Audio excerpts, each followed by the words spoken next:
What if discomfort is actually your best hiking advisor? I learned this the hard way, wasting cash on comfort gear like a thick sleeping pad that left me freezing all night. Chasing comfort just added weight, cost, and more pain. So in this video, I'm going to show you how to use discomfort to build a lighter, smarter hiking kit so you'll hike further, save money, and actually enjoy your trips more. Chasing comfort can make things worse. We've all chased cozy gear, picked something because it looked inviting, not because it actually worked. Take my old sleeping pad. I thought thicker must be better, right? It looked like a mattress from a fancy hotel, but after a couple of freezing nights, I realized I'd bought extra bulk, not extra warmth. I completely ignored the R value, the bit that actually keeps you insulated from the cold ground. All that padding meant more weight and ironically less sleep. And I'm not alone. Have you ever met someone at the track, at the start of the track, who's loaded up with the latest gadget, convinced it's the key to a better hike? I've been that person and I've seen it play out dozens of times. There's the MSR camp kitchen I dragged around for ages but never used. Had all these little utensils and bits and pieces in it. Pretty cool, but didn't use it. There was the high-tech vest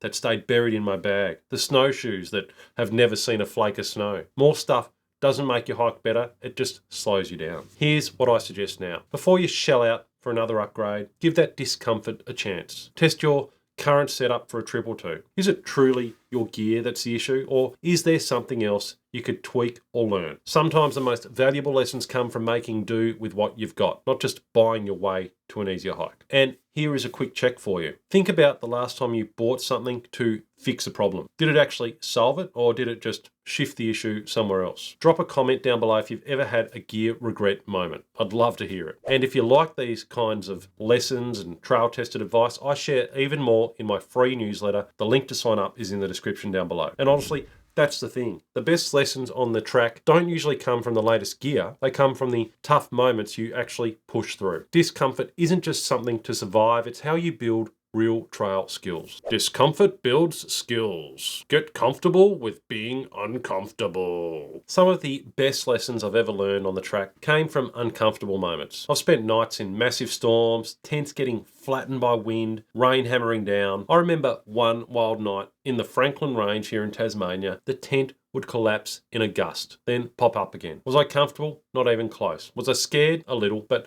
I knew I had the right kit and a backup plan if things got really bad. Here's the thing. Those rough nights made me a better hiker. Every time you ride out a tough patch, you're building skills you can't get from gear reviews or Instagram. You start to trust your prep, your instincts, your setup, and you learn you can handle more than you think. My trick? Well, when things get rough, I remind myself, I'm ready for this. I picture dinner in my tent, a hot drink at the end of the day, even if that is still hours away. Sometimes I'll even stop and make that hot drink just to reset. Take it 1 hour, one step, one story with your mates at a time. Positivity and preparation beats any comfort gear on the market. So next time you're uncomfortable out there, don't just grit your teeth. Ask yourself, what's this teaching me? What am I building for next time? But sometimes discomfort isn't about kit at all. It's your body's early warning system. Discomfort as feedback. Don't ignore it. Let's talk about those warning signs you feel on the trail. Maybe it's a warm spot on your heel, a bit of rubbing from your pack, or a cold patch creeping in after dark. It's so easy to shrug it off and keep walking, only to pay for it later with a full-blown problem. Blisters are a classic example. I always say, if you feel that first hint of friction, that hot spot, pull up straight away and sort it out. Most people try to push through, hoping it'll just fade, but it never does. You end up hobbling for days, wishing you'd acted sooner. I learned this the hard way on a long hike. I felt a tiny hot spot in my boot and thought, I'll sort it out the next stop in half an hour or so. Well, an hour later, it was full blown and it was a blister